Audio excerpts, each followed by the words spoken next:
शिवाय नमस्तुभ्यम। हर हर महादेव। भक्तों, आप सभी को संतान सप्तमी व्रत की हार्दिक शुभकामनाएं। यह व्रत संतान सप्तमी का व्रत हर साल भाद्रपद मास के शुक्ल पक्ष की सप्तमी तिथि को रखा जाता है। यह व्रत संतान के समस्त दुखों परेशानियों के निवारण हेतु रखा जाता है और संतान सप्तमी को दुबड़ी साते, मुक्तावरण सप्तमी और गंगा सप्तमी के नाम से भी जाना जाता है। इस दिन भगवान शिव और माँ गौरी की पूजा की जाती है। अपने नाम के अनुसार ही यह व्रत संतान सुख भी प्रदान करने वाला होता है। तो आज के इस वीडियो में आप जानेंगे संतान सप्तमी की बहुत ही सरल और आसान पूजा विधि के बारे में और व्रत से जुड़े कुछ आसान नियमों के बारे में जिनका पालन आप सभी को करना होता है। साथ ही जो महिलाएं इस बार संतान सप्तमी का उद्यापन करना चाहती हैं, क्योंकि वैसे तो यह व्रत सालों साल रखा जाता है, लेकिन कुछ जिनकी सामर्थ्य अब आगे व्रत रखने की नहीं है, उन्हें इसका उद्यापन जरूर करना चाहिए। एक शुभ दिन पर उद्यापन कर सकते हैं। तो उद्यापन विधि क्या है, यह भी आज की वीडियो में आप जानेंगे। तो सबसे पहले हम जान लेते हैं संतान सप्तमी पूजन के लिए आवश्यक सामग्री के बारे में। तो इस दिन भगवान शिव और माँ पार्वती की प्रतिमा या तस्वीर लकड़ी की चौकी पर उस पर बिछाने के लिए साफ वस्त्र, कलश, अक्षत, रोली, मूली, केले के सब पत्ते, सफेद वस्त्र, फल फूल, आम के पत्ते, भोग लगाने के लिए सात पुए या मीठी पूड़ी, दूध, दही, कपूर, नारियल, गंगा जल, लौंग, सुपारी, सुहाग की सामग्री और धूप दीप के अलावा चांदी का एक कड़ा या फिर रेशम का धागा इस दिन जो महिलाएं हैं वे अपने हाथ में धारण करती हैं। तो चांदी का कड़ा आप हर साल भी खरीद सकते हैं और अगर आपकी सामर्थ्य नहीं है तो आप अपने पिछले व्रत में जो चूड़ी आपने पूजा करते समय धारण किया था वह चांदी की चूड़ी कड़ा आप धारण कर सकती हैं। आप रेशम का धागा भी हाथ में धारण कर सकती हैं। और संतान सप्तमी व्रत की पूजन विधि इस दिन सुबह जल्दी उठकर स्नान आदि करने के बाद फिर व्रत का संकल्प लिया जाता है। भगवान शिव और माँ पार्वती का पूजन किया जाता है। व्रत के भोग के लिए साफ शुद्ध होकर 7 पुए बनाए जाते हैं या 7 मीठी पूरी बनाई जाती है। 7 बनाए जाते हैं, यानी कि 14 पुए बनाए जाते हैं। पूजन की जगह को गंगा जल छिड़क कर शुद्ध करना चाहिए। लकड़ी की चौकी पर भगवान शिव और माँ पार्वती की प्रतिमा या तस्वीर की स्थापना करें। एक कलश में जल, सुपारी, अक्षत और सिक्का डालकर उसके ऊपर आम के पत्ते लगाएं। आम के पत्ते ना मिले तो आप अशोक के पत्ते या फिर पान के पत्ते भी लगा सकते हैं। अब उसके ऊपर एक कटोरी में अक्षत रख करके दीप रखें। दीप को जलाएं। उस दीप को प्रणाम भी करें, क्योंकि जो दीपक होते हैं वह हमारी पूजा के साक्षी होते हैं। मंत्रों का जाप करें। इस दिन आप संतान प्राप्ति के लिए भगवान शिव और माँ पार्वती से कामना करें और भगवान शिव तथा माता पार्वती से अपने संतान की दीर्घायु, उनके सुखद भविष्य के लिए सच्चे मन से प्रार्थना करें।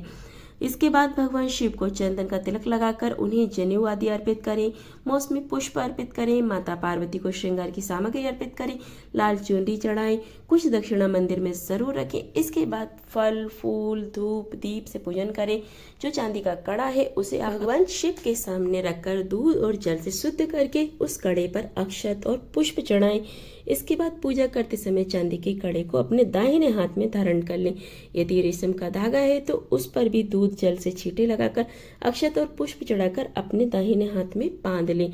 उसको धारण कर लेना चाहिए। फिर अपने हाथ में दक्षिणा रखकर या फिर पुष्प रख करके संतान सप्तमी की व्रत कथा जरूर सुनना चाहिए। इसके बाद भगवान शिव और माँ पार्वती की कपूर जलाकर आरती उतारनी चाहिए।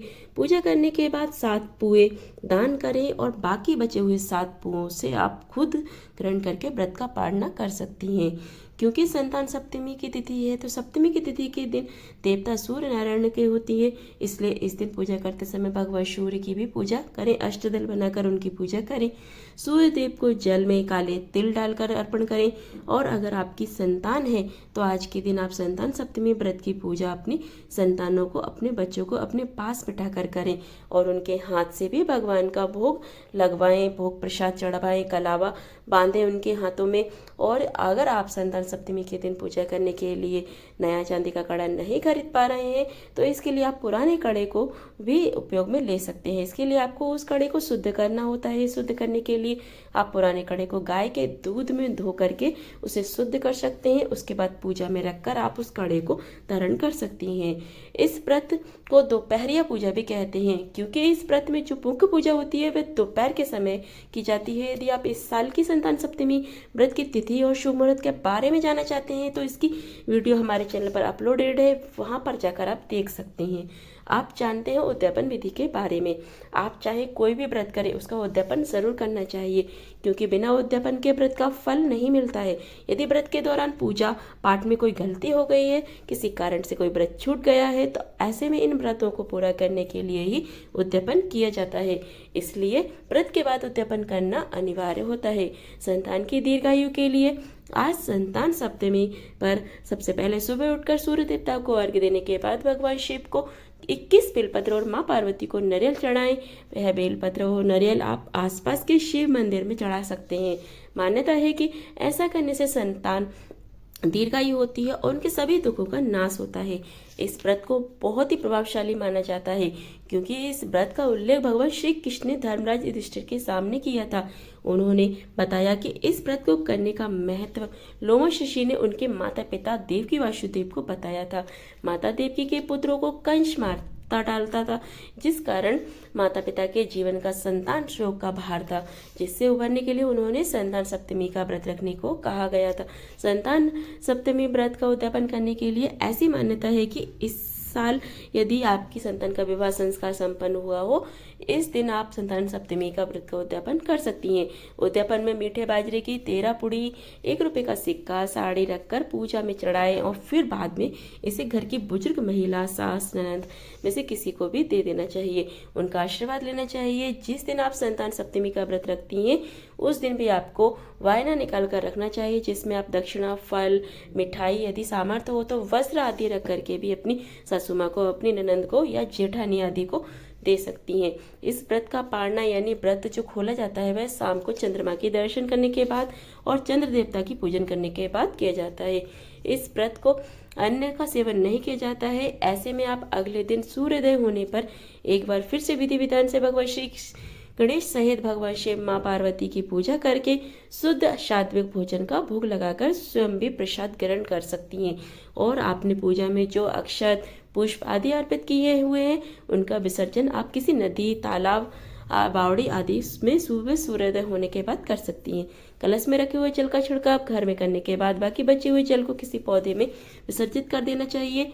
अब आप यह भी जानना चाहते हो कि संतान सप्तमी की जो चूड़ी आपने पहनी है या फिर आपने जो रेशम का धागा अपने हाथ में धारण किया है उसे कब खोला जाता है। तो देखिए, जो संतान सप्तमी की चूड़ी होती है इसे अक्सर व्रती महिलाएं, उनमें से कुछ जो लोग होते हैं पूरे वर्ष पार पहनती हैं, या कुछ रहते हैं 7 दिन, 11 दिन, 21 दिन अपने हाथ में धारण करने के बाद उसे निकाल कर रख देती हैं। आपको यह ध्यान रखना चाहिए कि यह चूड़ी होती है किसी शुभ दिन पर ही निकालनी चाहिए।